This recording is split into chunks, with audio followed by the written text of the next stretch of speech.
شروع اللہ کا نام لے کر جو بڑا مہربان نہایت رحم والا ہے۔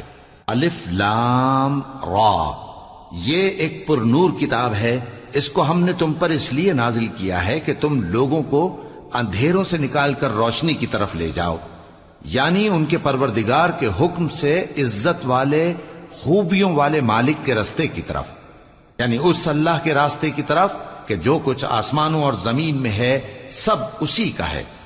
اور ان کافروں کے لیے عذاب شدید کی وجہ سے تباہی اور بربادی مقدر ہے، جو آخرت کے مقابلے میں دنیاوی زندگی کو پسند کرتے اور لوگوں کو اللہ کے راستے سے روکتے اور اس میں کجی چاہتے ہیں۔ یہ لوگ بڑے دور کی گمراہی میں ہیں، اور ہم نے کوئی پیغمبر نہیں بھیجا مگر وہ اپنی قوم کی زبان بولتا تھا تاکہ انہیں احکام الہی کھول کھول کر بتا دے۔ پھر اللہ جسے چاہتا ہے گمراہ رہنے دیتا ہے اور جسے چاہتا ہے ہدایت دیتا ہے، اور وہ غالب ہے، حکمت والا ہے۔ اور ہم نے موسیٰ کو اپنی نشانیاں دے کر بھیجا کہ اپنی قوم کو تاریکیوں سے نکال کر روشنی میں لے جاؤ اور ان کو اللہ کے دن یاد دلاؤ، اور اس میں ان لوگوں کے لیے جو صابر و شاکر ہیں نشانیاں ہیں۔ اور جب موسیٰ نے اپنی قوم سے کہا کہ اللہ نے جو تم پر مہربانیاں کی ہیں ان کو یاد کرو، جبکہ اس نے تم کو فرعون کی قوم سے رہائی بخشی، وہ لوگ تمہیں برے برے عذاب دیتے تھے اور تمہارے بیٹوں کو مار ڈالتے تھے اور تمہاری لڑکیوں کو زندہ رہنے دیتے تھے، اور اس میں تمہارے پروردگار کی طرف سے بڑی آزمائش تھی۔ اور جب تمہارے پروردگار نے تم کو آگاہ کیا کہ اگر شکر کرو گے تو میں تمہیں زیادہ دوں گا، اور اگر ناشکری کرو گے تو یاد رکھو کہ میرا عذاب بھی سخت ہے۔ اور موسیٰ نے صاف صاف کہہ دیا کہ اگر تم اور جتنے اور لوگ زمین میں ہیں سب کے سب ناشکری کرو تو بھی اللہ بے نیاز ہے، قابل تعریف ہے۔ بھلا تم کو ان لوگوں کے حالات کی خبر نہیں پہنچی جو تم سے پہلے تھے، یعنی نوح اور عاد اور سمود کی قوم اور جو ان کے بعد تھے، جن کا علم اللہ کے سوا کسی کو نہیں۔ جب ان کے پاس ان کے پیغمبر نشانیاں لے کر آئے تو انہوں نے اپنے ہاتھ ان کے منہوں پر رکھ دیے کہ خاموش رہو، اور کہنے لگے کہ ہم تو تمہاری رسالت کو تسلیم نہیں کرتے، اور جس چیز کی طرف تم ہمیں بلاتے ہو ہم کو اس میں بھاری شک ہے۔ ان کے پیغمبروں نے کہا کیا تم کو اللہ کے بارے میں شک ہے جو آسمانوں اور زمین کا پیدا کرنے والا ہے؟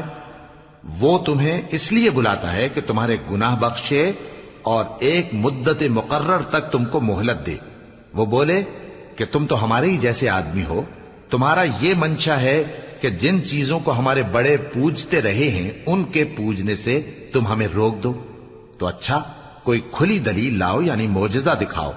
پیغمبروں نے ان سے کہا کہ ہاں ہم تمہارے ہی جیسے آدمی ہیں، لیکن اللہ اپنے بندوں میں سے جس پر چاہتا ہے نبوت کا احسان کرتا ہے، اور ہمارے اختیار کی بات نہیں کہ ہم اللہ کے حکم کے بغیر تم کو تمہاری فرمائش کے مطابق معجزہ دکھائیں، اور اللہ ہی پر مومنوں کو تو بھروسہ رکھنا چاہیے۔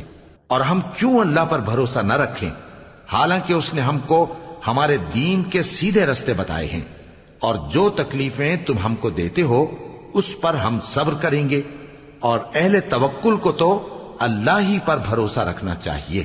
اور جو کافر تھے انہوں نے اپنے پیغمبروں سے کہا کہ یا تو ہم تم کو اپنے ملک سے باہر نکال دیں گے یا تم ہمارے مذہب میں واپس آ جاؤ۔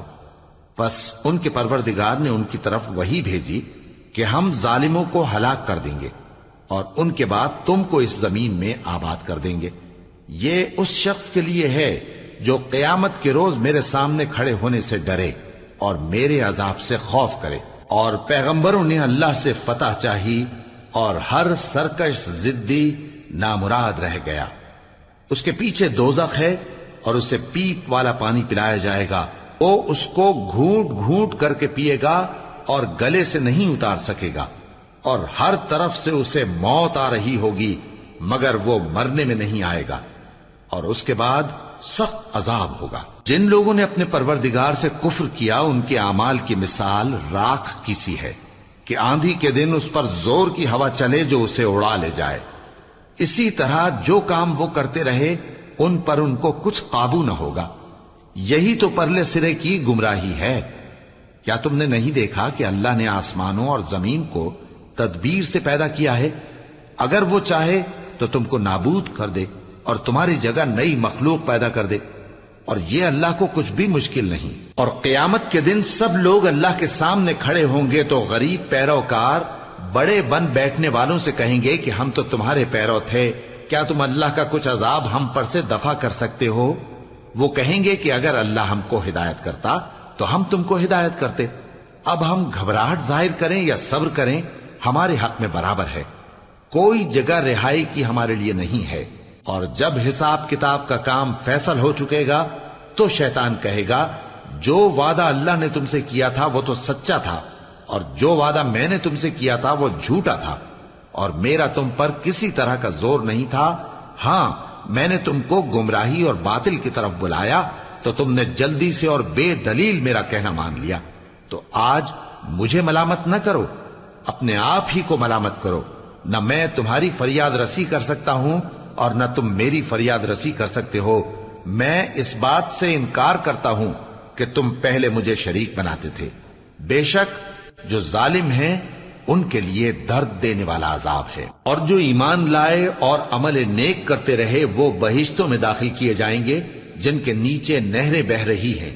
اپنے پروردگار کے حکم سے وہ ہمیشہ ان میں رہیں گے، وہاں وہ ہر ملاقات پر ایک دوسرے کو سلام کہیں گے۔ کیا تم نے نہیں دیکھا کہ اللہ نے کلمہ طیبہ کی کیسی مثال بیان فرمائی ہے؟ وہ ایسی ہے جیسے پاکیزہ درخت جس کی جڑ مضبوط ہو اور شاخیں آسمان میں پھیلی ہوں۔ وہ اپنے پروردگار کے حکم سے ہر موقع پر پھل لاتا ہو، اور اللہ لوگوں کے لیے مثالیں بیان فرماتا ہے تاکہ وہ نصیحت حاصل کریں۔ اور ناپاک بات یعنی غلط عقیدے کی مثال ناپاک درخت کی سی ہے کہ وہ زمین کے اوپر ہی سے اکھیڑ کر پھینک دیا جائے، اس کو ذرا بھی قرار و ثبات نہیں۔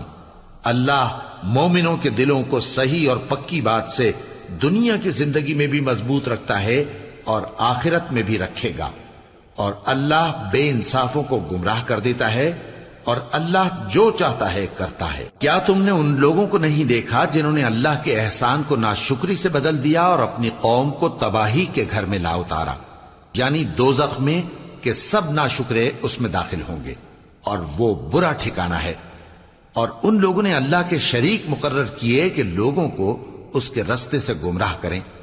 کہہ دو کہ چند روز فائدے اٹھا لو، آخر کار تم کو دوزخ کی طرف لوٹ کر جانا ہے۔ اے پیغمبر، میرے مومن بندوں سے کہہ دو کہ نماز پڑھا کریں، اور اس دن کے آنے سے پیشتر جس میں نہ اعمال کا سودا ہوگا اور نہ دوستی کام آئے گی، ہمارے دیے ہوئے مال میں سے پوشیدہ اور علانیہ خرچ کرتے رہیں۔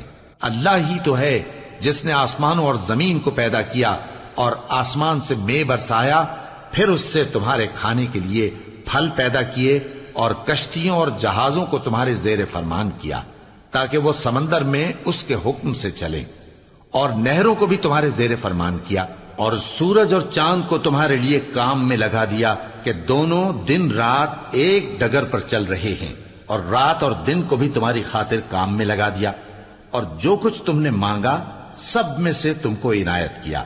اور اگر اللہ کے احسان گننے لگو تو شمار نہ کر سکو، مگر لوگ نعمتوں کا شکر نہیں کرتے۔ کچھ شک نہیں کہ انسان بڑا بے انصاف ہے، ناشکرا ہے۔ اور جب ابراہیم نے دعا کی کہ اے میرے پروردگار، اس شہر کو لوگوں کے لیے امن کی جگہ بنا دے، اور مجھے اور میری اولاد کو اس بات سے کہ بتوں کی پرستش کرنے لگیں بچائے رکھیو۔ اے پروردگار، انہوں نے بہت سے لوگوں کو گمراہ کیا ہے، سو جس شخص نے میرا کہا مانا وہ میرا ہے، اور جس نے میری نافرمانی کی تو تو بخشنے والا ہے، مہربان ہے۔ اے پروردگار، میں نے اپنی اولاد ایک وادی میں جہاں کھیتی نہیں، تیرے عزت و ادب والے گھر کے پاس لا بسائی ہے۔ اے پروردگار، تاکہ یہ نماز پڑھیں، سو تو لوگوں کے دلوں کو ایسا کر دے کہ ان کی طرف جھکے رہیں، اور ان کو میووں سے روزی دیتے رہنا تاکہ تیرا شکر کریں۔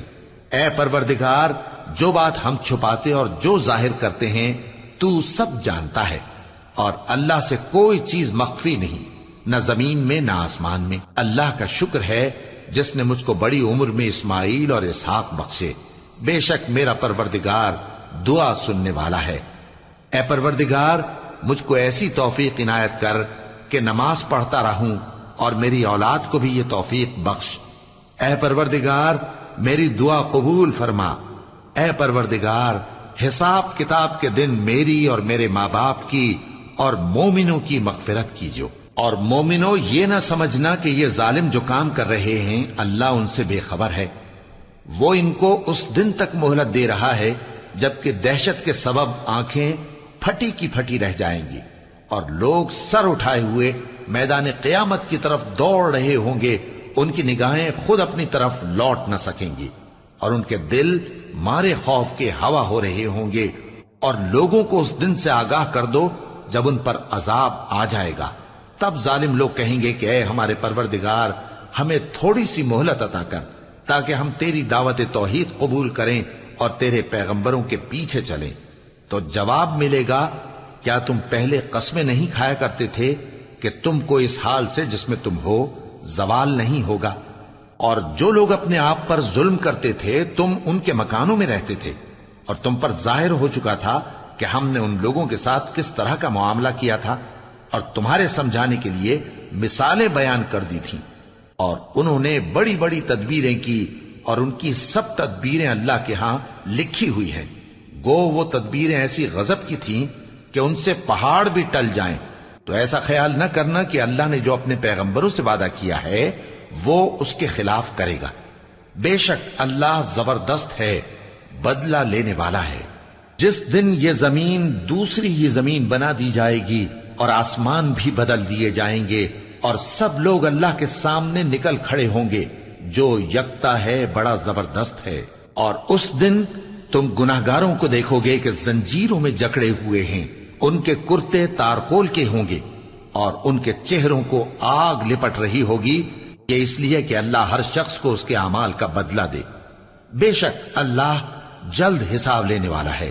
یہ قرآن لوگوں کے نام اللہ کا پیغام ہے تاکہ ان کو اس سے ڈرایا جائے اور تاکہ وہ جان لیں کہ وہی اکیلا معبود ہے اور تاکہ اہل عقل نصیحت حاصل